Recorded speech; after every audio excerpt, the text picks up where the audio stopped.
To perform any activity, we need energy. This energy is obtained from the breakdown of organic molecules such as sugars, fats and proteins inside the body's cells. During the process of breaking down of organic molecules, the cells continuously use oxygen and release carbon dioxide. To provide fresh oxygen to the cells and to remove carbon dioxide, which is harmful to them, living organisms inhale oxygen and exhale carbon dioxide. This process of inhaling and exhaling is called breathing. The process of breathing, accompanied by the breakdown of foods to produce energy, is called respiration. However, the mechanism of breathing varies depending on the habitat and level of organization of an animal. Lower invertebrates such as sponges, coelenterate and flatworms exchange gases by simple diffusion through their body surface. In insects such as cockroaches and earthworms, tubular extensions of the body wall, called tracheae, and moist skin help transport atmospheric air throughout the body. Most mollusks use special vascularized structures called ctenidium for gaseous exchange. Some arthropods, such as spiders and scorpions, use many thin folds of membrane resembling the pages of a book for respiration. These are called book lungs. Terrestrial forms of vertebrates use vascularized bags called lungs. Among vertebrates, fishes respire through gills, whereas amphibians, reptiles, birds and mammals respire through lungs. Apart from lungs, frogs can also respire through their skin. Among all animals, mammals have the most well-developed respiratory system.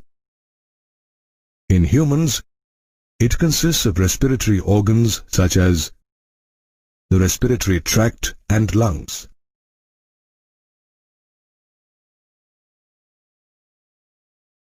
The respiratory tract includes the nose, pharynx, larynx, trachea, and bronchi.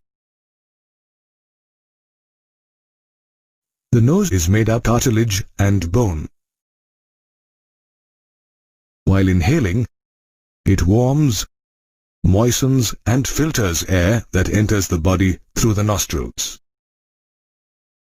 This air then passes through the nasal chamber. The nasal chamber opens into the pharynx, which is the common passage for food and air. The pharynx opens through the glottis of the larynx region into the trachea. The larynx is a cartilaginous box, also called the sound box, because it helps in sound production. The glottis is covered by a thin, elastic cartilaginous flap called the epiglottis that prevents the entry of food into the larynx. The trachea is a tubular passage that allows air into the lungs. It is made up C-shaped cartilaginous rings and is divided into two branches called primary bronchi.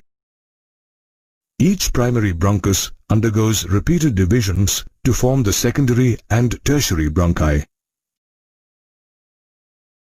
ending up in very thin terminal bronchioles.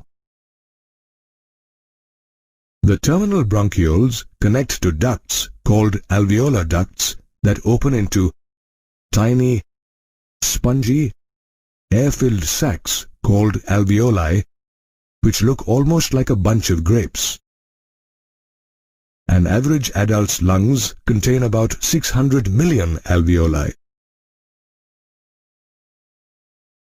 Each alveolus is covered by thin and fragile blood capillaries, which combine to form the pulmonary vein. The pulmonary vein carries purified blood to the heart, and from the heart, the pulmonary artery carries impure blood to the lungs. Bronchi, bronchioles, and alveoli form a part of a pair of lungs, the left lung and the right lung. The left lung has two lobes and is slightly smaller because of the location of the heart near it. The right lung is bigger with 3 lobes. The lobes are spongy and elastic organs with broad bottoms and tapering tops. Each lung is enclosed by 2 membranes, the outer pleural membrane and the inner pleural membrane. The outer pleural membrane is in close contact with the thoracic lining, whereas the inner pleural membrane is in contact with the lung's surface. The membranes enclose a space called the pleural cavity that contains pleural fluid. Pleural fluid reduces friction on the lung's surface when the lungs expand and contract. The lungs are situated in the airtight thoracic chamber. A thick membranous structure below the lungs separates the thoracic cavity from the abdominal cavity. It is called the diaphragm.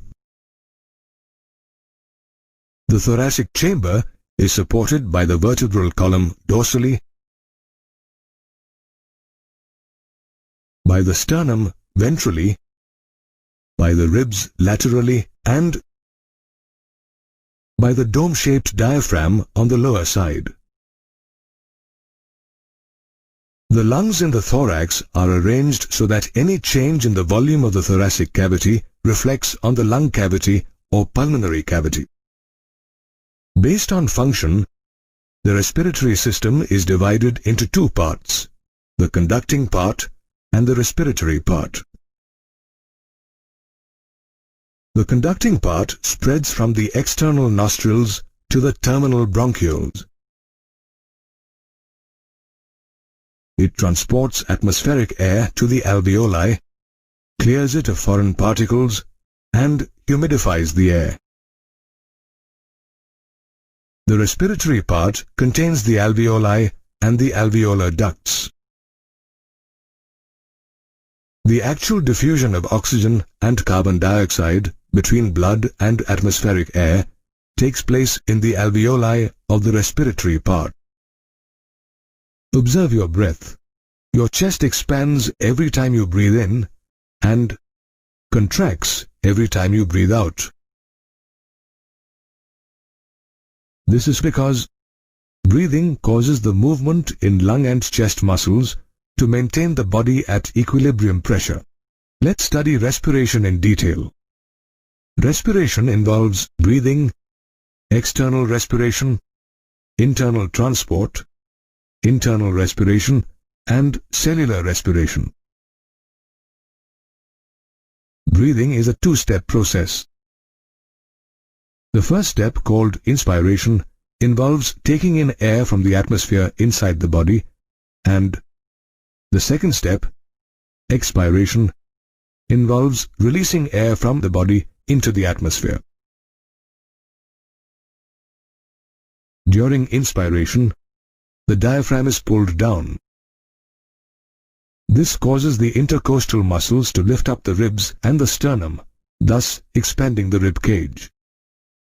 This increases the volume of the thoracic cavity, causing the pressure inside to decrease. This action allows air to enter the body cavity, making the lungs expand. The expiration process is just the opposite of the inspiration process. In expiration, the diaphragm and intercostal muscles relax. This returns the thoracic cavity to its original volume and increases the air pressure in the lungs. As the air pressure inside the lungs is higher than the atmospheric pressure, the air rushes out of the lungs.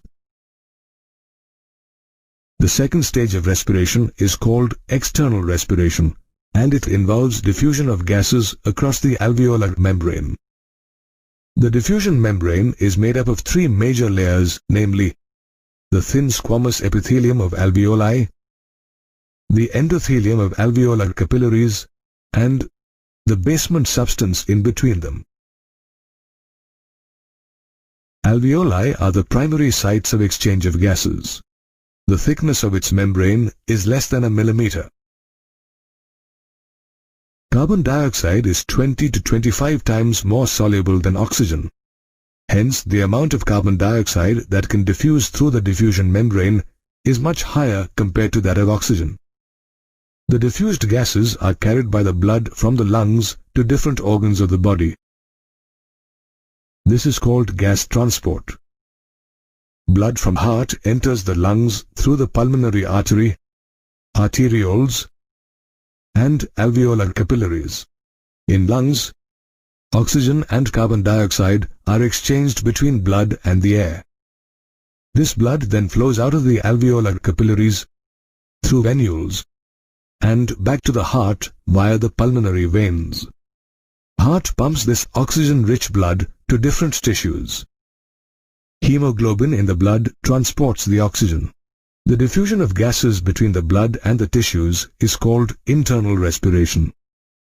The oxygen that is carried to the tissues is used by cells to produce ATP. ATP is produced by the breaking down of organic molecules. This process is called cellular respiration. Thus, respiration takes place in humans. We have seen how we breathe. But can we measure how much we can breathe? An average lung can hold about 6 liters of air, of which only a small amount is used during normal breathing. The volume of gas contained within the lungs is called respiratory volumes, and different combinations of lung volumes are called respiratory capacities. The volume of air inspired and expired by the lungs can be estimated by using a procedure called spirometry. Let's discuss the respiratory volumes and respiratory capacities. Volume of air inspired or expired during each normal breath is called tidal volume. A healthy man can inspire or expire approximately 6,000 to 8,000 milliliters of air per minute. Inspiratory reserve volume is the additional volume of air that a person can inspire by a maximal inspiration. This usually happens during exercise or exertion when we need to breathe forcibly. This averages from 2,500 milliliters to 3,000 milliliters. The additional volume of air that a person can expire by a maximal expiration is called expiratory reserve volume. This averages from 1,000 milliliters to 1,100 milliliters. The volume of air that remains in the lungs after a maximal expiration is called residual volume. This averages from 1,100 milliliters to 1,200 milliliters. The total volume of air a person can inspire after a normal expiration is his inspiratory capacity. This includes both tidal volume and inspiratory reserve volume. Total volume of air a person can expire after a normal inspiration is called his expiratory capacity. This includes both tidal volume and the expiratory reserve volume. Volume of air that remains in the lungs after a normal expiration is called functional residual capacity. This includes both expiratory reserve volume and residual volume. Volume of maximal inspiration after a forced expiration, or volume of maximal expiration after a forced inspiration, is known as vital capacity. This includes expiratory reserve volume, tidal volume, and inspiratory reserve volume. It is approximately 3 liters. The total volume of air accommodated in the lungs after maximal inspiration is known as total lung capacity. This includes residual volume, expiratory reserve volume, tidal volume, and inspiratory reserve volume. It is this capacity of our lungs that allows swimmers, long-distance runners, cyclists, and other athletes to maintain their stamina, pace, and speed required to win a race. We know that exchange of gases occurs primarily between alveoli, blood, and tissues. It takes place on the basis of pressure and concentration gradients using simple diffusion. The concentration gradient for oxygen and carbon dioxide from alveoli to blood and blood to tissues differs with the difference of partial pressure at the sites of diffusion. Partial pressure is pressure contributed by an individual gas in a mixture of gases. It is represented as PO2 for oxygen and PCO2 for carbon dioxide. This diagram denotes partial pressure for oxygen and carbon dioxide in different parts of the body, with the concentration gradient for oxygen and carbon dioxide from alveoli to blood, blood to tissues, and vice versa. As carbon dioxide is 20 to 25 times more soluble than oxygen, the amount of carbon dioxide that can diffuse through the diffusion membrane is much more than that of oxygen. Oxygen and carbon dioxide are transported to various organs of the body by blood. About 97% of oxygen is transported by red blood cells, whereas the remaining 3% is carried in a dissolved state through the plasma. Nearly 20 to 25% of carbon dioxide is transported by red blood cells, while 70% of it is carried as bicarbonate, and the remaining 5 to 10% is carried in a dissolved state through plasma. Let's look at the transportation of oxygen from alveoli to tissues.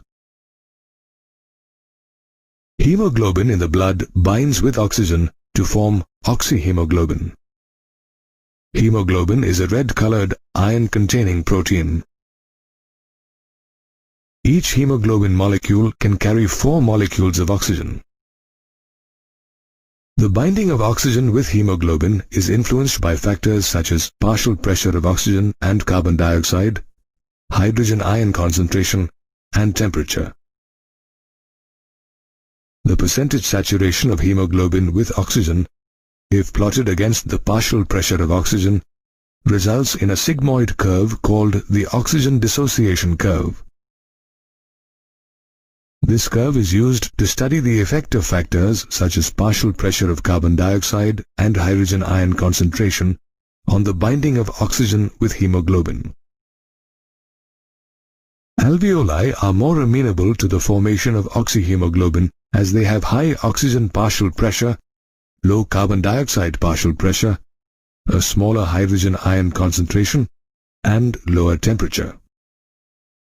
On the other hand, tissues are amenable to the dissociation of oxygen from oxyhemoglobin as they have low oxygen partial pressure, high carbon dioxide partial pressure, high hydrogen ion concentration, and high temperature.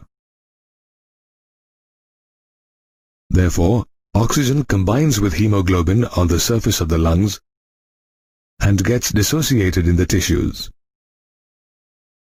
Now let's understand how carbon dioxide is transported from tissues to alveoli. Carbon dioxide is carried by hemoglobin in blood as carbaminohemoglobin. The binding of carbon dioxide and hemoglobin is high in tissues where carbon dioxide partial pressure is high and oxygen partial pressure is low. On the other hand, when carbon dioxide partial pressure is low and oxygen partial pressure is high, as in alveoli, dissociation of carbon dioxide from carbaminohemoglobin takes place. The carbonic anhydrase enzyme present in red blood cells and plasma facilitates diffusion in tissues and alveoli. In tissues where the partial pressure of carbon dioxide is high, it diffuses into red blood cells and plasma to form bicarbonate ions and hydrogen ions. In alveoli, where partial pressure of carbon dioxide is low, carbon dioxide and water are formed. Thus, carbon dioxide trapped as bicarbonate in red blood cells is transported to the alveoli and released as carbon dioxide. For every 100 milliliters of deoxygenated blood, hemoglobin releases approximately 4 milliliters of carbon dioxide to the alveoli. The respiratory rhythm is maintained by the human brain. This is regulated by 3 respiratory centers in the pons and medulla region of the brain, called the respiratory rhythm center. It includes the inspiratory center, the expiratory center, and the pneumotaxic center. Neural signals from these centers can reduce the duration of inspiration and thereby alter the respiratory rate. A chemosensitive area adjacent to the rhythm center is highly sensitive to carbon dioxide and hydrogen ions. Hence, the increase of these substances in the blood activates this center, which in turn signals the rhythm center to make adjustments in the respiratory process to eliminate these substances. Asthma and emphysema are disorders of the respiratory system caused by environmental factors. Asthma is characterized by difficulty in breathing due to inflammation of the bronchi and bronchioles. Emphysema is a chronic disorder caused by the rupture of the alveolar walls, which decreases the respiratory surface. In industries involving grinding or stone breaking, long-term exposure to dust gives rise to inflammation, resulting in fibrosis and lung damage.